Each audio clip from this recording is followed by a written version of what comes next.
this will be our life. You promise? I promise.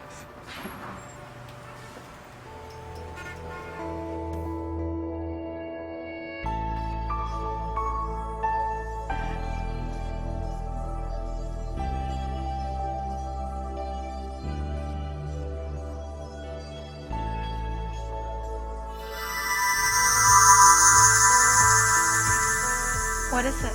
This is our first concert and the anniversary of our first year together. I want neither to be our last. Will you marry me?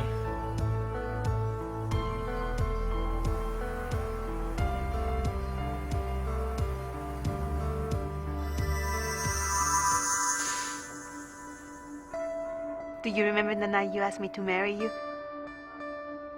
Of course I do. Do you remember? I promise you a lifetime of concerts together.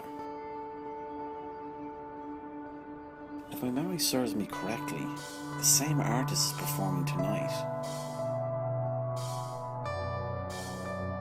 Haven't I kept my promise?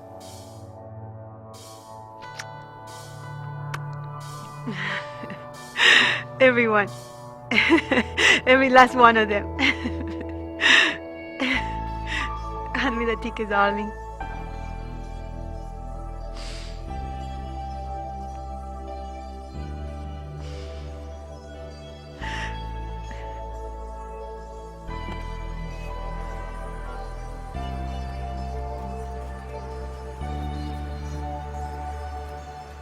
Excuse me.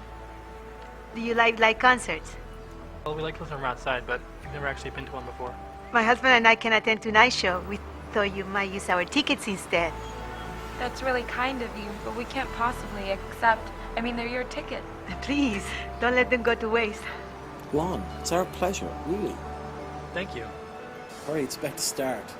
Thank you so much. Have a lovely evening. Enjoy yourself. You're very beautiful, Senora.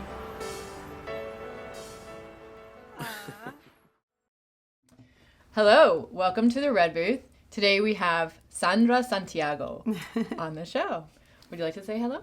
Hello, everyone. I'm so happy to be here. Thank you, Kimberly. De nada. I am going to try to speak Spanish, but it's probably going to make a good joke for my show. I can teach you some words. Okay, good. Thank you so much for coming today. Mm-hmm. I wanted everybody to hear about your latest amazing success. It's like you went from not really being in too much doing acting and then just totally going for it, and I'm just so amazed. Like, you just started getting all this stuff. And Yes, I'm very excited. I'm just shoot 3 feature films. Wow. One of them is Pocha, and another one is Time in Between. And, I'm going to be shooting one pretty soon with Frank Aragon. So, yeah, I'm very excited.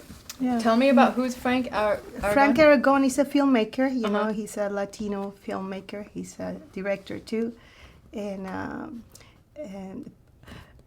so he's well known in the Latin community. Cool. Yeah. That's exciting. Mm-hmm. So you've got 3 feature films coming out. Yes. Mm-hmm. Wow. Yes. And you also were in, I know you were in like a national commercial. Which one was that? Yes, it's called Bando, and I was called. I'm going to be doing another commercial for them, and it's like a soap opera type of commercial. It's for a telecommunication company. Uh-huh. It's for TV, telephone, and internet. So you'll see me a lot. That is so cool. That's exciting. Yeah, it is exciting because the commercials are in sequences, and there is a lot of them. So Wow. So you're kind of like this spokesperson, kind of? one Sort of them. Yeah. It's a group. It's a Uh-huh. family. So and I play the mom.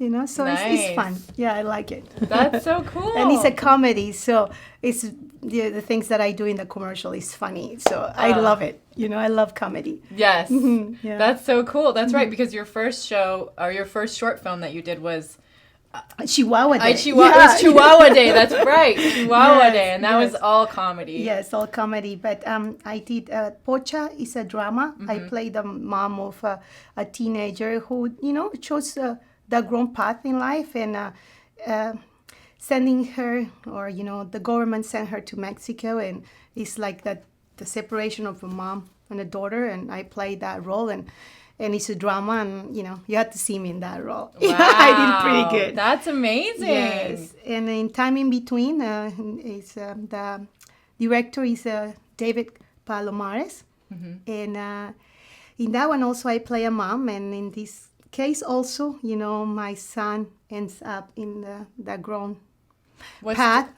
The wrong path. Oh. So, and I also, play a very strong woman that I'm not the greatest mom when he was a kid, because I play a very young mom, and then at the end I play an older mom. Wow. So, yeah. Also, they put like all the old makeup and everything. It's Wow. so exciting because, through the movie, I have my son. You're an abuelita? Yes. Yes.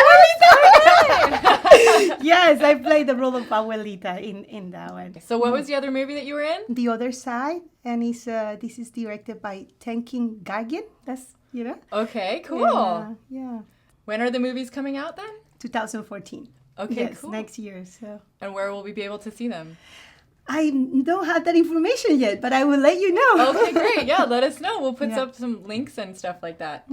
Very cool. Yes. And are they in Spanish? Or are they English speaking? No, or English both? speaking. They Yeah, are. all Oh, of them, very cool. And of course, with my accent, I speak, Yeah.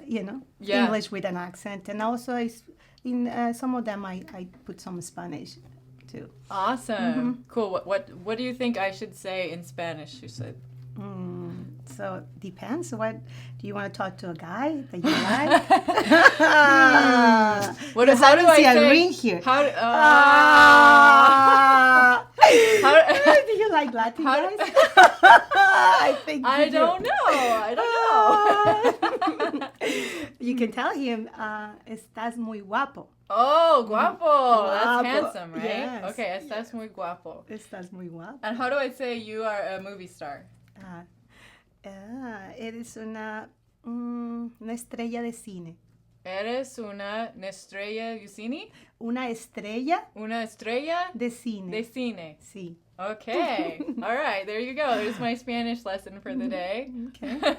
Sí. Cool. So those are the projects you've finished, and what are you working on now? Is there anything else? Yes, I'm working on a web series, and it's also a comedy. Cool. The name of it is Boob Island. I know, but it's not the boob that you're thinking. Boob. Oh, you mean like boob? No, No, okay. the other one. Okay. This is the funny way so we can, Okay. Yeah, Cool. and it's gonna be directed by Hassan Medina. Okay. Mm-hmm. Very so I'm cool. working on that right now. That's so exciting. And how long ago did you start acting? Long time ago. Yeah. And what? I don't want to know. Well, okay, did you do any acting in Mexico? Yes, I did. I went to Centro de Capacitación de Televisa in Mexico City. Muy bien. Yeah, and also I study the history of theater in France. Wow. Yeah. That's so amazing. Yeah, I love Saint-Exupéry, Molière, Racine. Yes. That's so cool. So what was your first thing that you were in as an actress or whatever? When it was one of Molière's theater. I play the wife of the imaginary sick man. I think that's how you translate it in English. The imaginary sick Sick man? man is by Molière. Oh. Was it a play or was it? It was a play. Oh, it was wow. a play. How old were you? I was 18, Whoa. 19. That's Well, so cool. but in high school, I also did plays and Wow. like Jesucristo movies. Jesucristo. La da da da. Superstar. Oh my God! You did Jesus Christ La, la, la, Superstar. la, la, That la. is amazing. Jesucristo. Wow. Superstar. But I did in Spanish, In in Mexico. Spanish? Yeah, in high school. I had no idea that they even had Jesus Christ Superstar in Spanish. We have everything in the Spanish. Annie? Annie? I'm sorry. Lo Yeah. siento. Lo siento. You did Annie too? Annie too. Oh my God. Yes, and, So you'd say mañana, mañana. La la la la la la la la la la mañana. Sí. Yeah. That's so It's cool. in Spanish, yeah. You're a good singer. Yeah. I'm a great actress, and if I had to sing, I sing. And I'm looking forward to working a musical pretty soon. Whoa. That's cool. Yes, and I love to dance. Dance is my passion. I love salsa. Salsa. Mm-hmm. And I'm doing some ballet right now to keep my Your body girlish figure. Yes. in shape. To keep it guapa? Yeah. Ah, okay. To keep it guapa. Yeah, see, Kimberly. Yeah, so I've been doing theater for quite a bit, and just love to entertain people. I love to change people's reality about something. Yeah. And I love to make them laugh and cry sometimes. Yeah.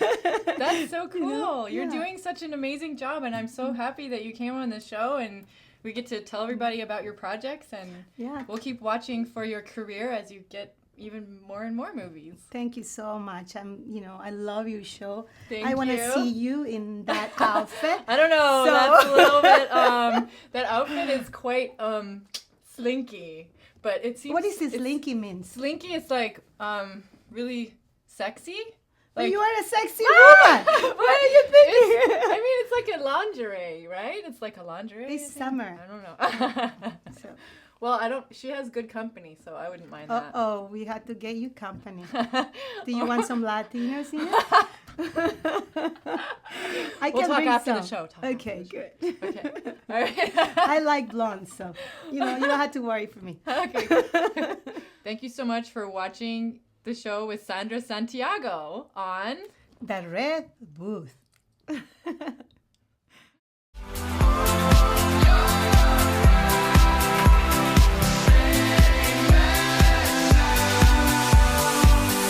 I could lift you up. I could show you what you wanna see and take you. Even if the sky is falling down, I know that we'll be safe and sound. I could lift you up. I could show you what you want. Everyone is excited to be working for you, Victor. You could be my love. Even if the sky is falling. Welcome to the Red Booth. Today we have Jaime Eimerick. Well, it's a pleasure to be here with you, Kim. Thank you so much for coming on the show. I'm so excited for everything that you've been doing lately. Well, thank you for the invite. It's really cool. I love the set. I think this place is amazing. Thank you very much. Well, I've been having fun with my new show, and I would love to be able to tell people about your new projects that are coming out. I know you have been on lots of telenovela, right? Yeah, a lot of telenovelas. I started like 27 years ago doing theater play in Mexico, and then from there it moved to television, and then I did a soap opera for Fox Television and Televisa called Acapulco Bay. Oh, that's right. Yeah, which was the American version of a Latino soap opera from Televisa that was called Acapulco, Cuerpo y Alma. So they put it in English, Acapulco Bay, which we shot in Acapulco for 8 months, and it was a great story. That's so cool. I think I actually saw a couple shots of that show, and that was a pretty big hit in Mexico, right? It came out in Mexico and the United States because it was in English. So they flew a lot of actors to Mexico. And it happened that I was in Mexico and I speak English, so I was like perfect. One of the Latino guys over there in the show. And it aired all over the world. Wow. Because the telenovelas, that Latin telenovelas, they are distributed all over the world. They see it in Russia, they see it in Italy, they see it in everywhere. Wow. So it was like that kind of gig that, like it was funny because when I have a fan club based in Italy, run by Donatella Oliveri, and the soap opera aired over there, and then that's how I kind of like got into television. I was doing a lot of educational TV in Mexico. Mexico has this system to teach education on TV for all the schools. So we dramatize the stories of math, history, and everything, and then they show it to the students, and then they learn better. That's so cool. And then from there, I moved to stand-up comedy, and then from there, I moved to movies, and then I came to the States, and then I've been back and forward in Mexico. I just finished shooting a soap opera named Amar de Nuevo, which means love again. And it airs in one of the channels here, and it airs like in 80 different countries. Wow. It's by a great director and a great writer, Enrique Torres, Wow. which he had written 22 to 24 telenovelas, soap operas. So in the Latin world, it's part of our culture, the melodramatic thing that Yeah. I love you, I hate you, you Yeah. know, the love story and everything. That's the melodrama from the telenovela world, yeah. That's so cool. I know. Well, you've been basically doing that for almost 20 years or something. Yeah, yeah, kind of like the telenovela thing. Yeah, coming and going. You know, I've been in different ones. I was in one of Carla Estrada, Más allá del puente. I was in La Antorcha Encendida from Televisa. I've been in here and there, you know. And then recently I just shot something for Telemundo for La Virgen Morena, which is like a format that you kind of like tell a story, but you're like somehow something happens to the character when he goes like, oh, like faith kind of thing, and then you go like, oh my God, something happened that you become different in the show, in the same show. So everything goes right after that. So, Wow. So I've been doing that, and I finished a movie recently with Lake Bell that is called In a World, which is gonna air. It's gonna premiere, I think, next Friday here in the United States, and it's very cool because in the movie is about the broadcasting world. Oh wow! So that's interesting. It's really, really cool. I play the Latino guy over there because I do a lot of voiceover too. So it was Lake Bell, it's Dimitri Martin, it's Gina Davis in the film, Eva Longoria. Gina Davis, that's yeah, cool. It's a classic, and it's a really, really good movie. You know, I think Lake, besides being a great actress, she's a great director. Wow. And that was like an experience, yeah. Okay, so what's the name of it? In a World. And where is it going to be playing? I think it's going theaters next Friday. Yeah. Wow. Like the movie won Best Script in Sundance. That's so cool. And in another film festival, so oh yeah, my I'm God. excited. Did you go to Sundance? No, but like I was shooting. And okay. It's been an amazing journey here in the United States because I've been here for 17 years. And I moved from I've been always acting. I do voiceover, I do movies, television, you know. I've been in and out in different shows that I've been very fortunate to work with different amazing people.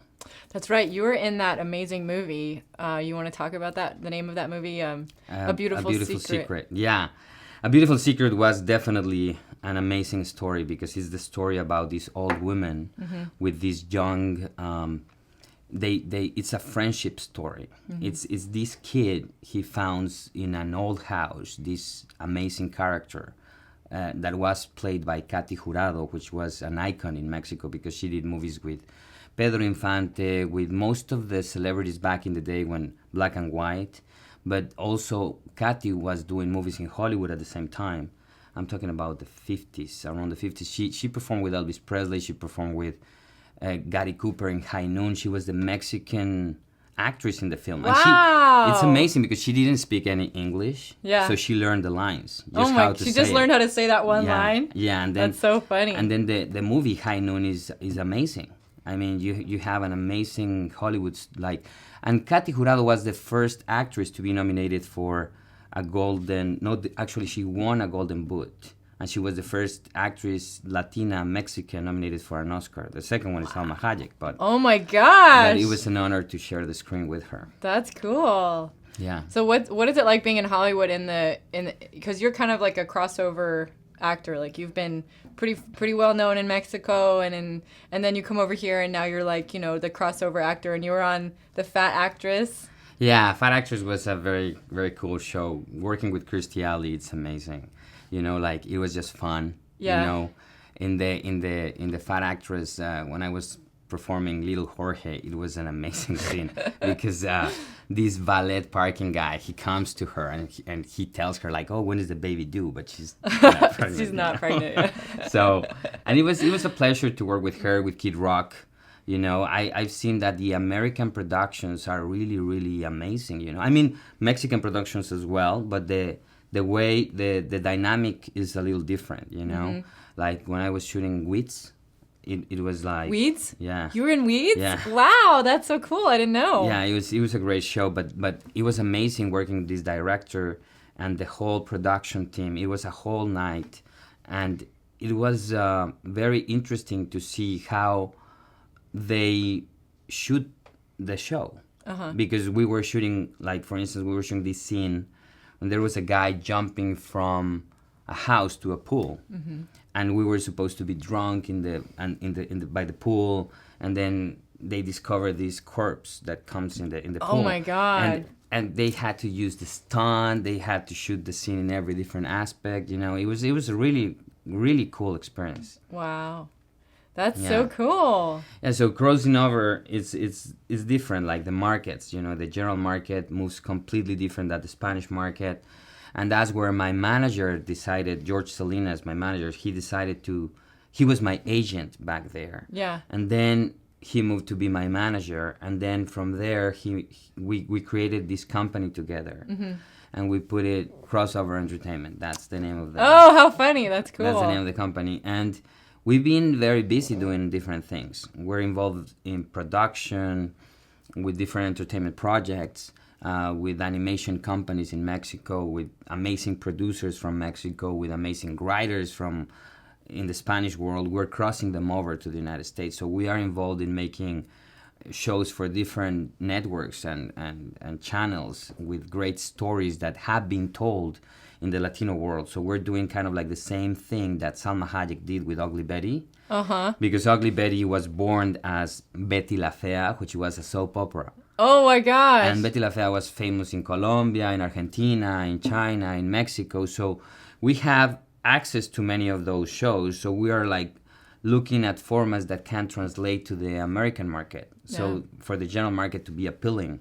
So in Crossover, that's what we're doing right now. And we are doing not only that with formats, with the content, we're doing that with writers, with producers, with celebrities, and with animation companies. And it's really an amazing journey because I never imagined from being an actor to jump into that, but my manager convinced me to do that. So it happened that we're very busy right now. Well, you've always seemed to be, to me, like more of involved in the producing too, because you're not just an actor. Like you're not this type of person that just shows up and just acts and then just takes off. Like you seem to have more interest in the whole thing, kind of. Well, yeah, because you know when you're an actor and you go to an audition and everything, and then it moves differently. And of course, you have like the decision to portray some messages, you know, that are kind of like appealing to you. But when you are moving to the production side, then you can decide what do you want to say, what do you want to tell, what story you want to portray. Yeah, it's really, really interesting when you are moving from one to the other one, you know. And we are involved in different things that we like. In Crossover, so I'm excited about that. That's so cool. Yeah. Well, you know that I have been trying to speak Spanish for a long time, right? I sort of used to speak it a little bit. I used to speak it okay, but it's been a long time. So ask me something in Spanish. Something in Spanish like, ¿te gustan las cervezas? Do I like to drink the beers? Yeah. Do I like to drink the beers? I have very much enjoyed beers throughout my adult life. But lately I've been not having any cervezas. No cervezas. No cervezas for now. Yeah, I know. Yeah. Especially when it's really hot, you know, like sometimes you go like, oh, okay, you know. You're making me think about cervezas. That's pretty cool. Yeah, anyway, so I actually know that there's like such a huge Latin community here in Los Angeles. Do you get recognized a lot? Well, sometimes, you know, we actually like besides the recognition and everything, I think it's moving more to the side of like telling good stories. You know, like I see a lot of problems in the world, you know, like, you know, racism and everything. And I mean, just with the Zimmerman case, I was just like impressed how just because you're African American, then, you know, you get killed and everything. And then I say, it doesn't matter if you're Latino, if you're black, if you're African American, if you are any race or whatever, like we have the same rights, you know, and that is something to consider, you know, like when you tell a story, it has to be, for me, something uplifting. It has to be, for me, something that is going to transcend I mean, of course, entertain people because that's what we do. Yeah. But like, if I can portray a message or whatever good, like good story that has like Meaning. can twist something in the heart of someone, then I feel accomplished. Yeah. And that's what been happening with some of the projects that I've been involved in, like the movie Makeup or the movie A Beautiful Secret or In a World. Like when you see, like I was in this London Film Festival. This woman come out of the screening and she starts crying, and she goes, "What do I do with my life? You just gave me the little thing that I can change everything just to have a better life." And then I go like, that's what this is about. This is not only like, okay, I go to an audition and then I just like, fine, yeah, that's also a business and that's also entertaining and everything. But when you actually have a real bigger purpose than that, then you have amazing stories and amazing entertainers that can portray more than the normal. That's really cool. Yeah. I totally agree, because I think that Hollywood and movie making and everything has a big influence on the society, and I think that, the stories that we choose to tell really do matter. Yeah, It's all awesome. over the world. I remember when I was in Mexico, I was inspired to do different things in my life just by watching a movie or by listening to a song sometimes. Like you. Totally. Sometimes it's these kind of like moments that you go like, wait a second, that changed my life. And that's what I think the artist can do, Yeah, totally. Yeah. That's so cool. Yeah. Well, what advice would you have for other Latinos and Latinas who are trying to make it in the acting business? Latinos and Latinas to make it in the artist business, I think I just like being competent, like I read sometime in a great book called The Way to Happiness, Be Competent. And I follow that because you have to observe, you have to learn, you have to practice. And once you do that, then you live in a very competitive world. Like we're in Hollywood and here there's like tons of producers, tons of writers. Everyone comes here all over the world. But if you're not competent, then you're not going to get anywhere. Yeah. You have to be on the top of your thing and you have to be every day better and better and better, be able to know more, to learn, to practice, to observe. So that's like that policy we use in Crossover. So we're always like trying to get better. And it's working because we are doing a lot of business right now. That's so cool. Yeah. Congratulations. Thank you. Thank you for watching Jaime Eimrich on The Red Booth.